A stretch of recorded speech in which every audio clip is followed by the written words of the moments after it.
When it's not just another meeting, when it's the event that matters, you need a production partner who delivers. Burn Production Services specializes in multi-day meetings, conferences, and large-scale events that demand flawless execution. From cutting-edge audio and video to stunning lighting and staging, we're built for your largest events. Take your production to the next level. Visit burnproductionservices.com and request your proposal today. The pain that everyone is going to try to work around is this idea of absolute uncertainty. I don't know anything about what's coming. Fear stifles creativity, really just stops you in your tracks. Toxic uncertainty gets much, much more difficult to predict that ROI. Welcome to another episode of Production Value Matters, the business events podcast. And here we are on our monthly panel. Today, joining us is Candace Davis and Nick Borelli. Unfortunately, Evan Babbins couldn't join us today. Hi, Candace, and hi, Nick. Just before we get started, just remember, whatever platform you're on, leave a comment, subscribe, and share this episode because it really helps get this content in front of awesome people just like you, our listener. So thank you very much. On this month's panel, we're going to be talking about the impacts of the current economic crisis, current trends that we're seeing across travel, tourism, and the fallout from the global trade war. And it has certainly gone global. The Liberation Day announcements have had an impact. The stock market went up and down and up and down and up and down. The bond market, which was a huge warning sign, had some danger signs there. And we've been talking about it on the podcast for a little while now, but funnily enough, we're starting to see industry associations, business leaders across the economy, certainly in the US and across the globe, voicing concerns and changing their behaviors.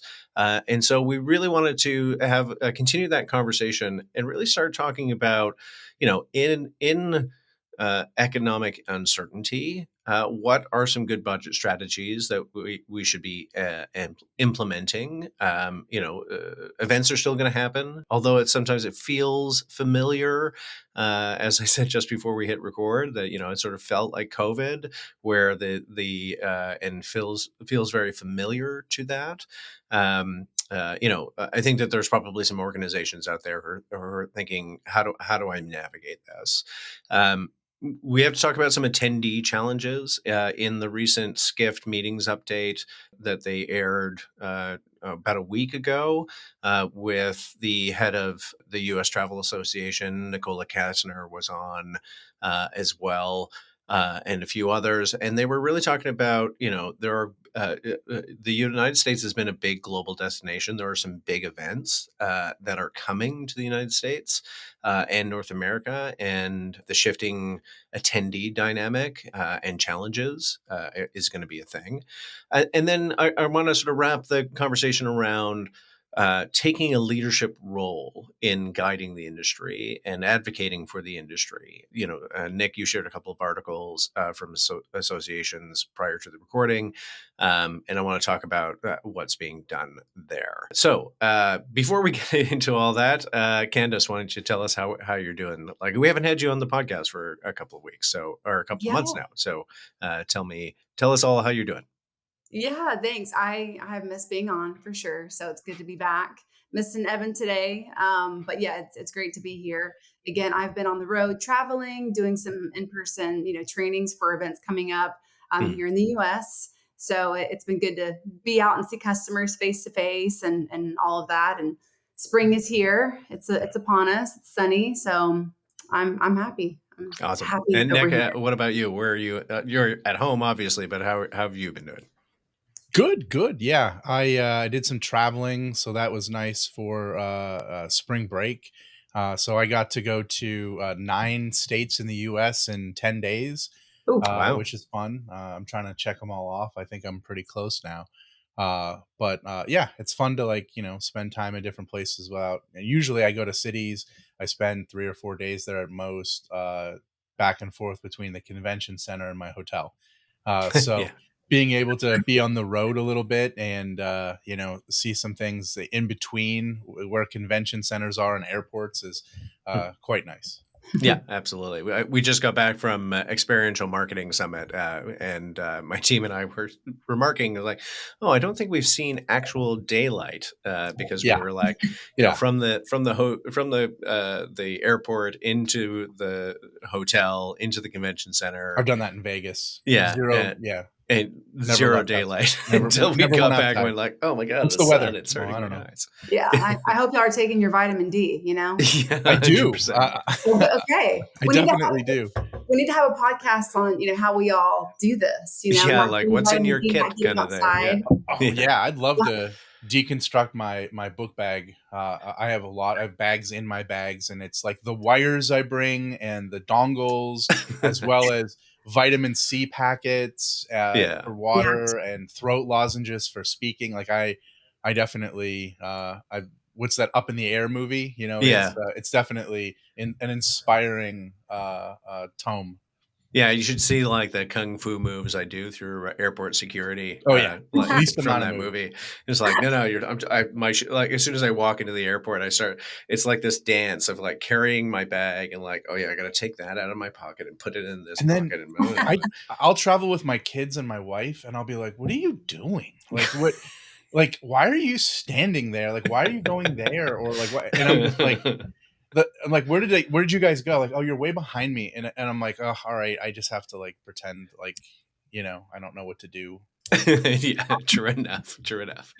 Okay, so let's sort of dive into it. Let's the first sort of area we want to talk about is sort of in the financial realm.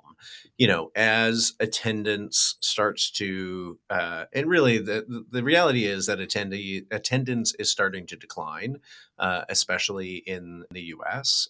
Which, interestingly enough, one of the things that you shared, Nick, from Koya Dams, who was talking about the sharp dip that has happened in the last couple of months of international travel coming into the United States, was that it's a general global trend. Like there was a general decline Mhm. happening over the last 5 years, like obviously around COVID, and then when it came back up, it was steadily declining. But then, of course, we have this sharp dip. And so, as those sort of attendee numbers shift, as funding for various associations, various sort of non NGOs, and other organizations start to be clawed back and shifted, as costs become higher due to tariffs and counter tariffs across the entire globe. I think that there's probably a lot of people sitting there right now thinking, well, how do I manage my budget? How do I still deliver an event with some reduced revenue, and or reduced funding? Candace, why don't we start with you? Like, is there a trend that you're seeing? Is there Mhm. Yeah.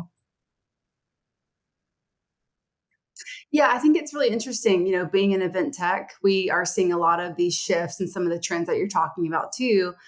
For a lot of customers, they're getting back into, hey, let's talk more about virtual events again. I know it's been 4 or 5 years, but we've been back in person for 3 years, let's say, for example, one customer, and they're wanting to potentially dive back into adding a couple virtual events on top of their annual event that they have that is actually coming up in October. So they're getting prepared for some of the trends that we're going to be talking about today, but also they're mindful, and they're also understanding that they have to get creative, and in these times that are coming up for events too. But in our world, we service all three types, and more types of events, but mainly in person, hybrid, and then your virtual events. So we're kind of here, no matter what's going on in the world, good, bad, indifferent. We're here to help service and help support in any of those ways that we can. But also, I'm seeing a shift. A lot of customers who are going to be continuing doing in-person events for this year, knowing that costs have increased. They're going back to their boards, asking for increases. And of course, there's some pushback there. So they're having to come up with really creative opportunities for sponsors, for instance. So I'm seeing a lot of updates with, sponsorship prospectus, and then also opportunities that they're having to create for their sponsors to get them on board, to get more of that revenue generated. Some are even having to up, after the early bird rate for their in-person event in October, they're having to really up, their normal pricing outside of those early birds. So it's increases that we're seeing from them, for their registrants. So for instance, the early bird is $450, but after the early bird ends, which is going to be May 1st, it's going to go up, to $600. So, and then it's going to go up again in July, to $850. So it's pretty crazy, those shifts. And this is new pricing for them too. So they're trying to figure out, are people going to be coming, or are, attendees and our members going to be paying 50% increases versus last year's conference? So it's going to be really interesting, the upticks that we see. But these organizations, they have to get creative and they have to do it now if they haven't already, looking forward to this year and the years coming behind. So when you say creative, though, do you think that the creative thing that people will lean on is a cut, right? So thinking of other financial crises that have happened, COVID being such an outlier because it was so global and so immediate and so acute. The last one that I can really think of is 2008, right? Where, a global financial crisis sparked by, poor financial policy and speculation caused, value to be eradicated in a very, very short period of time. And one of the things that I always remarked during that period, because, again, this is like the fifth economic crisis I've had to go through in my career. If I sound tired, it's because I am. We've been through a lot. Yeah. One of the things that I always remarked during the 2008 crisis was, for the majority of the business community, which is certainly a higher percentage of what I think we all service in this business. They had the money, they just didn't want to be seen to spend the money, right? I remember those days. And I particularly remember, and just a little bit of story time. There was I remember the financial crisis, and I was working at a big AV or medium-sized AV company. And we had just gotten off the phone with like 5 clients who were like, well, I got to reduce everything. Because a story had broken that despite a financial crisis, some Fortune 500 company was sending its top executives by a private jet down to an incentive trip based on their very superior sales numbers for the year. And so, probably worthwhile celebrating that and incentivizing that. But it broke on the evening news that like, wow, everybody's losing their jobs, but these guys are flying to like Punta Cana for a wild weekend. And so the entire market went, oh no, we can't be seen to be doing that. So there was a little bit of a false narrative. And so that's my question. And maybe Nick, you want to jump in here, is what, is there going to be a perception based reduction? Is that the easy choice to say, okay, economic crisis, everybody reel back cost? That's a smart decision if you do have some financial risk. But especially in our business where everything's sort of predicted out 3 to 5 years because we have to book space and gather resources for a longer sort of production cycle. Is that going to be perception, or are we just in the immediate? And do we think that it's going to have a longer term sort of knock-on effect? I remember those days. I remember having conversations, and I've always had those conversations with nonprofits. Like the line of nonprofit events is always like, we need to make sure that everyone feels like really good and makes them excited about opening their wallets without having the perception that we're spending it all here. And then I started seeing those kind of like ideas veer into corporate. And I was like, oh boy, this is not great because, we're in the wow business. And to say we can't really wow people is kind of a very stringent hand tying when it comes to creativity. I don't think this is maybe as analogous. I think the difference between not having the money to do something or having layoffs and such, and then being able to like not have everyone say, well, this party is happening instead of Ted being here. I think that is not the story. I think the story is very much one of instability. I think this is about not about necessarily like, oh, look how affluent they are, look how they spend their money, or their executives living high on the hog. I think the political climate is actually more accepting of that, in as much as half of the people who are totally great with that are in power. The other half has sort of given up on that being really the big fight. They have other fights. I really think that the pain that everyone is going to try to work around is this idea of absolute uncertainty. The ground it has never been less solid.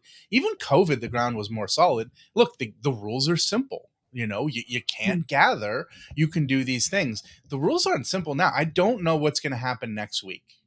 I just don't. Am I paying 4 times as much?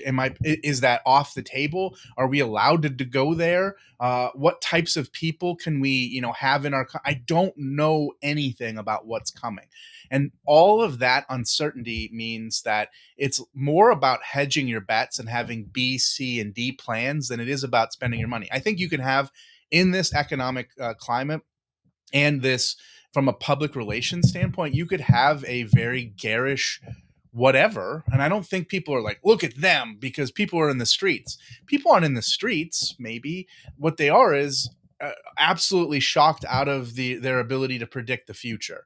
So I think that the pulse is a little bit different now. And like, if I were planning an event, that would be my main focus. My main focus would be on scenarios and not 1, not 2, not 3, like a bunch. And I would say, okay. And if someone says that couldn't happen, I would look at them puzzled and say, it could. Anything could happen in this environment within reason. And so to me, it's about hedging your bets when it comes to where your money is going to come from. Like what if the main thing that I've been noticing, because it's just my focus, and as much as each one of us has different kinds of focus, my focus is frequently on the sponsors and the exhibitors. There's a way of looking at it from the organizer standpoint. There's a way of looking at it from the experience standpoint. They're all interconnected, obviously. But this year, right prior to all these tariffs, there was a bunch of alarming trends that were also in the same vein as sort of the downturns that you were speaking of, that what Kolya was talking about, but in a different world, in the exhibitor world. This year, based on the rising prices that may be the impetus of why the person who was elected, and certainly that's not getting better in the short term. 70% of exhibitors who were polled in an Involio marketing survey said that they're scaling back their presence in 2025. 58% said they're sending fewer staff. 57% said they're reevaluating their exhibit strategy. Do you think organizers want anyone to reevaluate things in an economic climate with this much uncertainty? That's bad. Like you want people to feel good and continue doing what they habitually do. So when you see that, and then decrease of shows is only 45%, but that, I don't know what most organizations B2B attrition rate is, but it's not 45. So like, they're going to do, I was at a roundtable event in DC about a month and a half ago, and we had an exhibitor there. I won't name the name, but that does exhibits at 120 shows for their business unit. I think their overall organization sponsors or exhibits at over 1,000 events globally. This person was in charge of 118 of them, and she said we're probably going to be down to 100. So that means 20 shows with very significant 6 to 7 figure investments in their shows are going to be pulled out because they have to reallocate those resources for the other shows. And that means a heightened scrutiny on each one of the shows and looking at the ones that provide the most ROI. So if I were an organizer, one of the main things I would be doing is that every package I just take for granted, now that 57% of them are reevaluating their budgets, I would add ROI. I wouldn't decrease prices because like Matt, you said, you're a veteran of 2008 as well. When you lower your prices, they don't come back. The trick in 2008 and that thereabouts was creating new packages and then making them disappear after so that way it's an apples to an orange thing. You could do that. I would urge people to, not to protect their core pricing, because I do think that, these things, as bad, as scary as they are, do have a way of writing themselves out over a projected period of time. Like that's the sort of sit and wait people who are pretty comfortable. They're not really fazed by any of this stuff because they know that generally speaking, within, the course of 4 or 5 years, the ship will be righted in some capacity because it just isn't sustainable. But I would really focus on ROI. I would focus on ROI for the attendee experience. And to get through this year specifically, I would definitely say whatever you're offering your exhibitors and your sponsors, give them something more. Don't raise the prices if you don't have to. You probably do. But certainly don't lower them, and just find more value. And there's lots of ways to add more value. Planning a multi-day event or conference? Then you know how chaotic managing show content can get. Version issues, last-minute changes, and the post-show scramble to send out IMAG recordings. ShowSync is built to fix that. It's your central hub for managing presentations, media, and video recordings across your event, without the mess of cloud folders or lost file links. With ShowSync, your show content stays organized, your crew stays in sync, and your post-show video files are delivered faster and cheaper, so you can move on to the next big thing without chasing down drives. Learn more at showsync.ca, because your content should work as hard as you do. Enjoying the show? Don't miss a single episode. Follow Production Value Matters wherever you get your podcasts. And for bonus content, tools, and event insights, head over to productionvaluematters.com and subscribe. Stay sharp, stay inspired. Production Value Matters. Yeah, it's funny that as you mentioned that can I personify it as toxic uncertainty? Sure. Right. Yeah, I like that. And so I think it gets much more difficult to predict that ROI. Yeah. Even if you are giving more value for the spend, even if you are raising prices because you're going to literally make the money and all that, this sense of, as I said, toxic uncertainty is really spooking the market. And I love the point that you made that, like, in COVID, we knew what the parameters were. Mm-hmm. We didn't like them. We thought it sucked, and we didn't want to do it. It was stable. But it was generally it was scary. I always tell the story that I spent 2 weeks under a blanket on my couch in middle of March 2020 because I was like, oh my God, I can't deal with I don't know if you ever talked to Dave Merrill about this, but he said he spent almost a month on his couch just looking at the window. And I was like, him and I did a bunch of presentations around that time or whatever. Yeah. And I was like, the first month of COVID, I was like, you know what? I've always thought about getting into therapy. I'm like, now's the time. And I totally did. 100%. I was like, let's do that. I think I need someone to talk to. Yeah, for sure. So again, I think that the worst part about this right now is the uncertainty. And so, I think everybody's sort of feeling that push right now and trying to navigate through that. One of the biggest uncertainties, I think, is centered around travel to the United States because of various issues. There are anecdotally, and some of this is blown out of proportion for the media, of traveling into the United States. There have been some stories of some Canadians who have been detained at the border and for multiple days for clerical errors.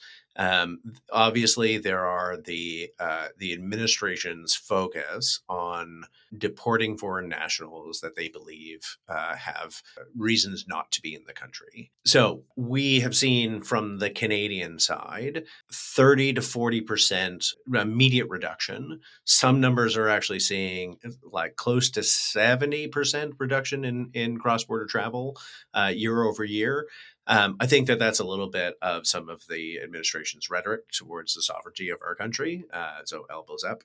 But some interesting facts as we get into the attendee thing. Year over year, 20 million people travel to the United States. Now, we have a population of 44 million. That's a strong Half percentage. of your country comes over here at some Yeah, point. at some point. Wow. Right? The travelers to the United States spend on average about $20 billion a year. And here's some interesting context that I got about that number. So that is twice what the entire US population spends on McDonald's every year. And it is also about the same as the entire value of, say, the gym and fitness industry. Those things are related.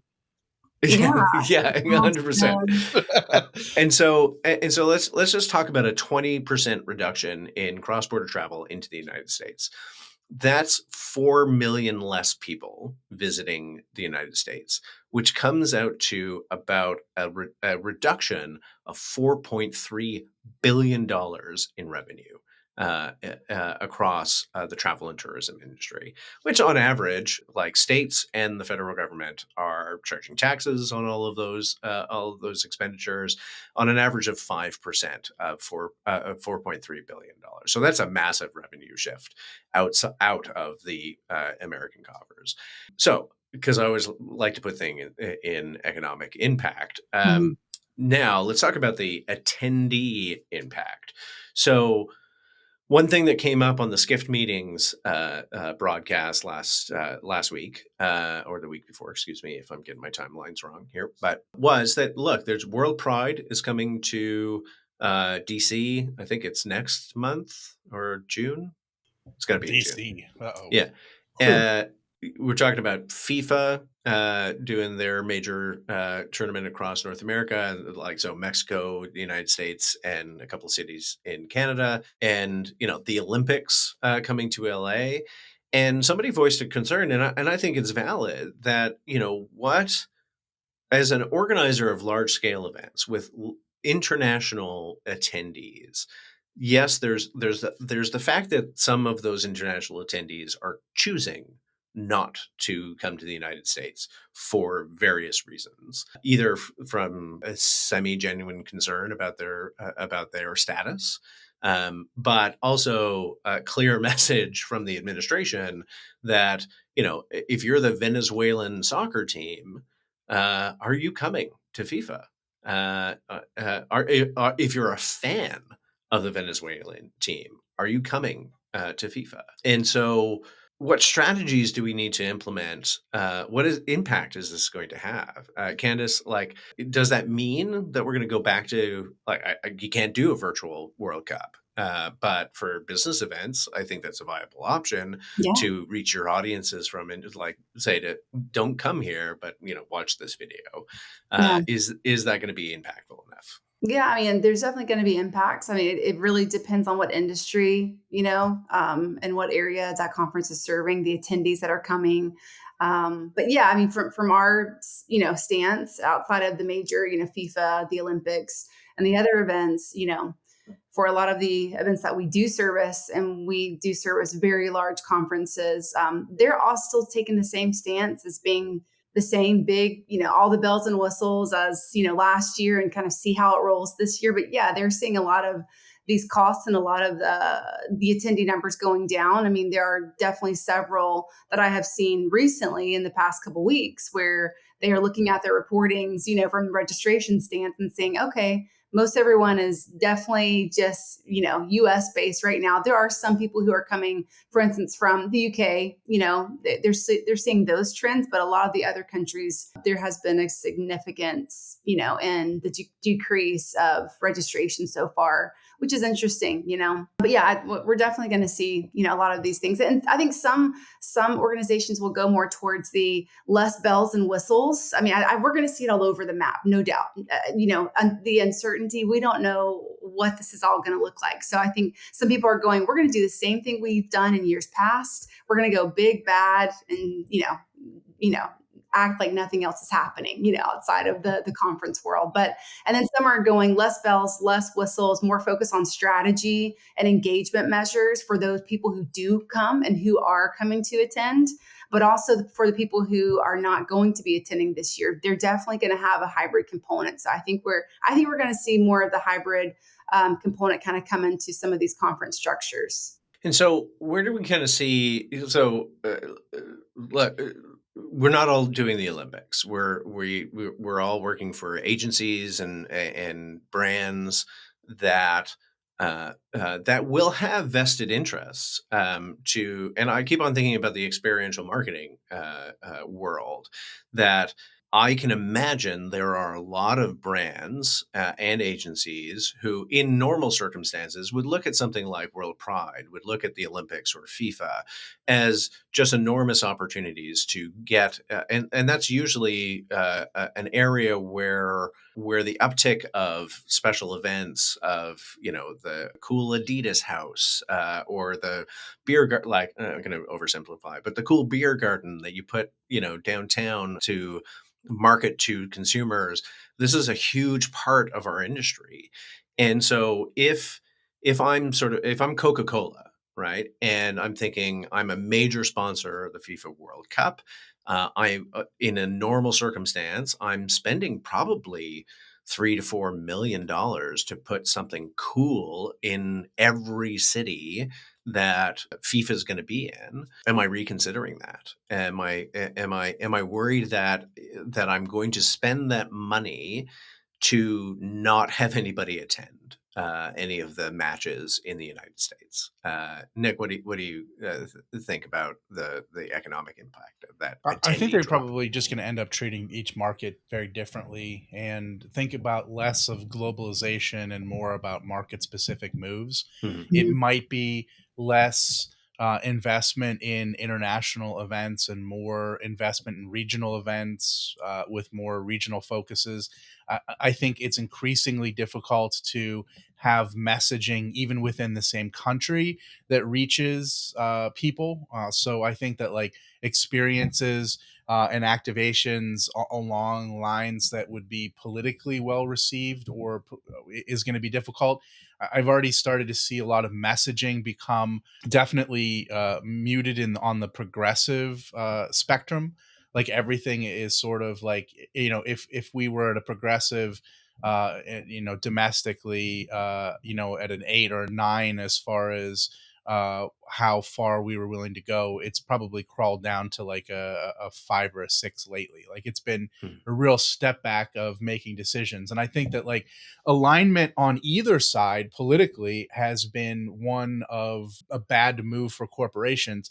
It was a mandatory move at the height of progressive liberalism, which I believe that like the current state of conservatism is just in response to how much gain took place on the progressive side. That's my opinion, at least. And because of that, this is just the inevitable pushback of galvanization against the tide moving so fast, so hard, meaning the influencers that a Budweiser used or going into Target and seeing Pride stuff. You're not going to see that this year. And I think it works on both sides of the aisle. If you look at, like, for instance, if you have a Tesla and you drive it around, the chances of a liberal putting a swastika on, it's pretty high. Go 3 years back and say that that's something that people are going to do to electric cars and they would think that you're insane. So everything's political.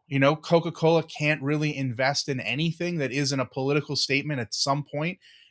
Investing in a country like the United States, which usually is just sort of a blob of obvious have to do, is a political action now. So I really think that like large brands are probably going to go local. And they're probably going to very much more focus on their product than their product as it relates to any kind of virtues as it would be applied, because the absolute lack of continuity between sides of the aisle. Like, since things are so split down the middle, and like the right, with all the things that we've just mentioned, none of them are like, well, this is bad. And we're like, well, this is objectively bad. And they're even this, and they're like, no, it's not. So everyone's sticking to their guns. And if everyone sticks to their guns and there's no buyer remorse, that just means that we have a bigger divide. And as it relates to brands, they have to recognize the fact that there's two United Stateses, and there's two this, and there's two that, and they have to sell to both of them. So what they're going to do is just be completely amoral, and not immoral, but amoral. They're not going to have a message that roots itself in morality. They're not going to have a Jenner handing some police officer a Pepsi, or whatever you saw in years past, where they felt like every move to gain oxygen needed to be rooted into a political movement. Like, I think that movement is on ice currently. And also, because of that, there's going to be a buildup of resentment on the other side, and the left will be the underdog, and then they'll want to do that. And that's the cycle. It's just tipped over the other side. I'm fairly like apolitical. I love politics, but like, I just don't like, I'll win no matter what. So like, for me, it's just, I stay really objective, and I see that this is all just patterns. The energy shifted in the other direction. It will take a while for it to build up. But the big difference is that brands have to do these things years out, and they have to plan these campaigns years out, and events have to plan years out. So when you start to see these cycles being so extreme and being cyclical, you really, like, the idea of backing one side or the other becomes like really a bad idea. So I think the era of highly politicized movements is probably going to, really temper down for maybe the long term. And go back to what it was, which you just talked about, the virtues of the product, and you had fairly neutral activations. And if they go back to that faster, I think that our designs that implement those things will be a lot easier. But it becomes more challenging on the international stage, where even investing in one country over the other is seen as a political move. So likely what'll happen is just more events spread out smaller over everywhere, as opposed to just putting all your dollars in the basket of an Olympics or something like that, which will have a big impact on large events. Like, I can easily see, a McDonald's or something like that saying, we're going to take a regional grassroots approach. We're going to be more roadshow like, and we're going to put less of the money into these big spectacles, because who knows if they get half as many eyeballs, or who knows if there's protests for brands that are sponsoring even the United States. So I think that level of uncertainty means that you just don't invest too much in any area, and you spread it out. That's what I would do.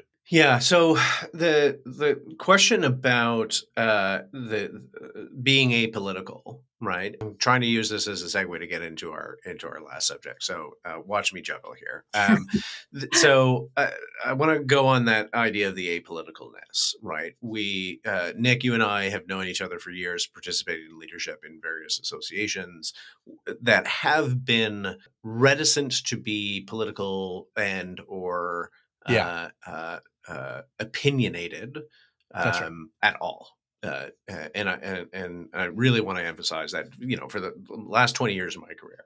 Almost all of them. I mean, it Yeah. isn't. I mean, even if you look back at our, whatever, and you try to do some detective work to think that we're talking about one in particular, Mhm. I'm not. I doubt you are either. No, It's a pretty universal stance as to make sure, and the reason for a lot of that is, in my opinion, is they were so small Mhm. and so dependent on so few sponsors Mhm. that making a decision one way or the other, like, they're a bad day away from disappearing, many of them.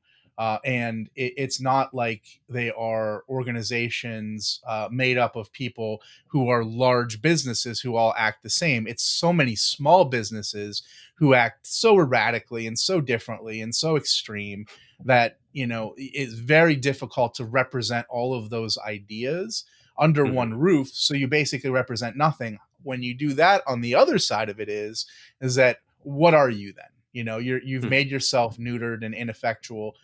And you look to the voice of the industry and you realize there isn't one. And that's been a pain point for quite some time. You got to make unpopular decisions sometimes for the greater good based on your mission, vision, and values. And your mission, vision, and values isn't just to continue to exist and to take sponsor dollars. So, Yeah. So to that point, though, we're starting to see, and I think you sent the article from, I'm going to forget it now, Exhibit and Live Coalition or something. Exhibitors and Conferences Alliance. And they're Yeah, made yeah, up of a bunch of different associations, which is definitely the way to go, by the way. Like if you're gonna yeah, go over all those real pains I just said, like yeah. the real smart move is to get a coalition so you don't look like an outlier. So your members don't go, well, geez, I don't agree with that. And it's like, well, they're part of a coalition of other groups. So you're not really taking it out on, cutting your membership or stop funding that group. Hmm. They're part of a wave. And like, that's a smarter play because you need that level of shielding, I think, to be able to weather all of the likely 50% of your constituents who disagree with any kind of principle movement in any direction. Yeah, it's the principal movement in any direction that always strikes me, right? Yeah. And so Any, just like any move would be there's a great. few of them that you're like it's funny, man, and it's great. Like the like human trafficking is Yeah. like such a free space. Who's gonna say no to that, right? Like, so you see, like, the events industry and hospitality and things like go 100% into that direction. And again, I wouldn't say take $1 out of that. Do even more. Like, that's great. Hmm. But like outside of those couple things, you start to realize, wait, they don't really have a stance on this. They don't really have a stance on that. And because of that, I think the industry doesn't know what we're supposed to do. Like if you were to say to someone who owns a business, like, what can I do? They don't have those marching orders. And I think other industries do. I think other industries are more galvanized and focused. I think local, I've seen like specifically hospitality in specific cities when tragedies happen and crises happen. I see that sort of organization, galvanization, and like marching orders where everyone's doing things and getting things done. On the international or national level, on the other hand, I really like who do you turn to? Mm-hmm. True enough. And so the LEC, or the Live Events Coalition, has sort of had a bit of Yeah. a resurgence in the last little while, because somebody said to me recently, they after 2020, and they sort of, I don't want to say mission accomplished, but they sort of their relevance sort of waned because it wasn't an immediate crisis, and now that there is an immediate crisis again, they're sort of taking the lead charge. That being said, I've been like Global Meetings Industry Day was recently, and I went to a GMID event here in Toronto that was led by various associations, and they all sort of joined together to get the industry together and talk about absolutely nothing. And I am a firm believer. I was on another call with Evan for something else recently, and he personified himself as the anti-association guy. And it's too bad Yeah. he couldn't join us because I was really Yeah. get his opinion today on this. But and I get it. I'm not an anti-association guy. I think it's really important that we, as an industry, as a market, as practitioners, however you want to put it, get together and have a stance and Totally. standardized practice and hold each other accountable and the business accountable and raise standards and all of those kind of things. And this is another opinion of, I think they're doing a bad job. I think I went to I think this they're frozen. GMID and everybody was like, isn't the meetings industry great? I'm like, yeah, but like we've got some real challenges, and you've got 300 people in the room who do this every day. Let's talk about it. Let's figure out something. It drives me crazy. I think they're frozen. I think that a lot of it is because I haven't really heard a good story about how tariffs and how policies on immigration and travel have any residual positive benefit whatsoever to our industry. Like, I think we're like categorically and objectively a victim of what might, in best case scenario, as it's been, sometimes portrayed as a short-term pain for long-term gain. I think the short-term pain falls on our laps and likely is still long-term. So, like, I think it's a pretty apolitical statement to say that, like, hey, we're still here and we have to do business in this way. We're important and we're valuable, and there are ways to maybe accomplish your central ideas that don't necessarily have as much of a negative impact on us. I think that's as apolitical as you can come. The problem, I think, is that the climate right now, only a couple months into this, and so aggressive, so much change so quickly, is that the ground isn't steady enough for people to even know what's happening. One, and two, it seems like a list of people who are considered I don't know, Associations should the be talking to other insurgents or whatever is associations, being see what made. they're So doing. I think that there are people who are concerned about the idea of saying anything in this state, because they're sort of being isolated out as the opposition. Like, it doesn't seem like this is because all the houses are sort of all under one regime. I think people are very fearful of saying anything when there's been talk of mandate and other things happening. Like, you feel like, wait a minute, am I outstep or outside of the step of where things are? Am I an outlier here? And, like, I just think that all of that results in absolute terror and fear to organizations who don't think that they have the power to win this battle. Like, they would be like, what if we just keep our heads under and we don't get pointed out as the opposition, and then they really come after us on purpose.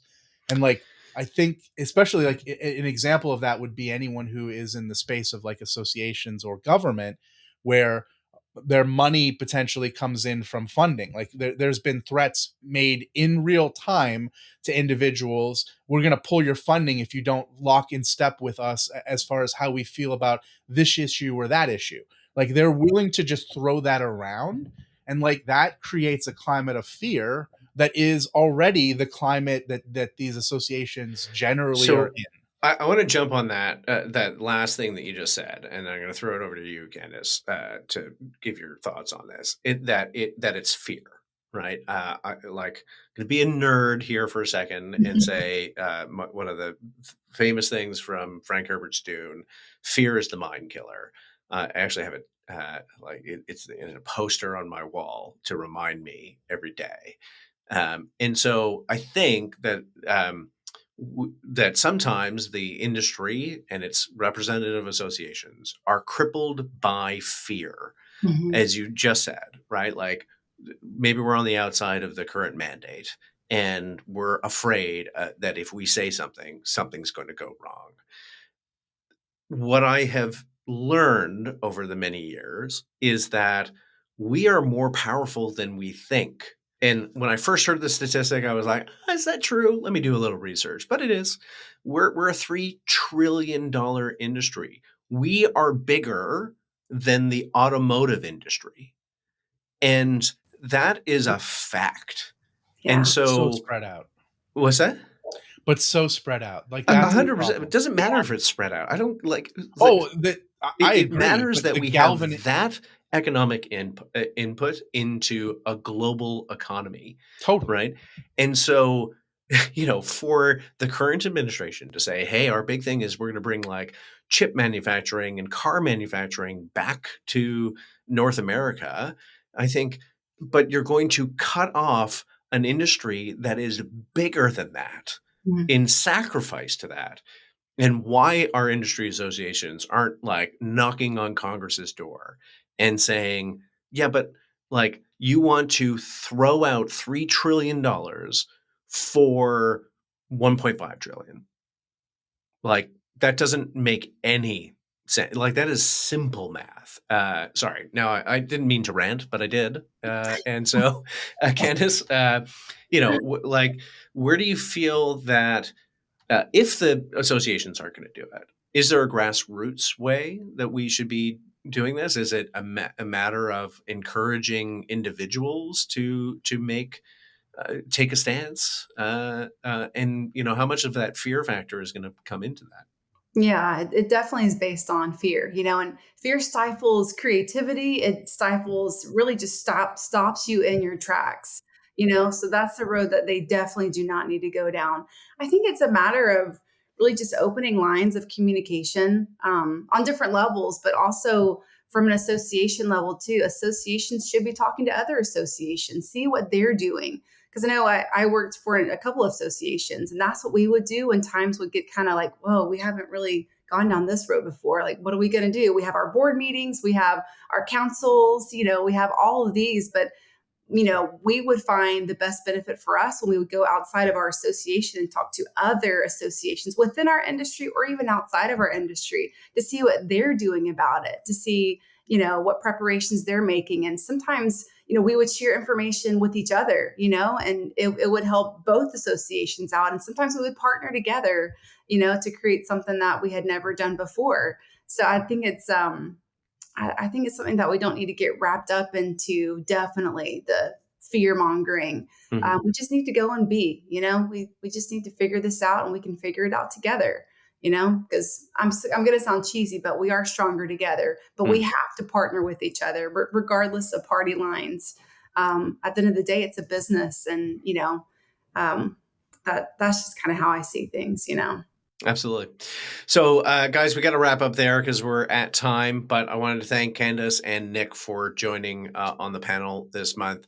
And again, if you're listening on any platform, hit that subscribe button, leave a comment, and share this episode with part of your network so that we can reach more event professionals across the globe. Because, as I said, this is a global collaborative art form. And of course, if you want to access past episodes, further deep dives on some of the subjects we talk about, go to productionvaluematters.com and you can subscribe there. Candace and Nick, thanks for joining me, and we'll see you next month. Thanks. Bye. Production Value Matters, the Business Events Podcast, is brought to you by Burn Production Services. To learn more about Burn Production Services and how we can achieve your business goals, head over to burnproductionservices.com. Thanks for listening.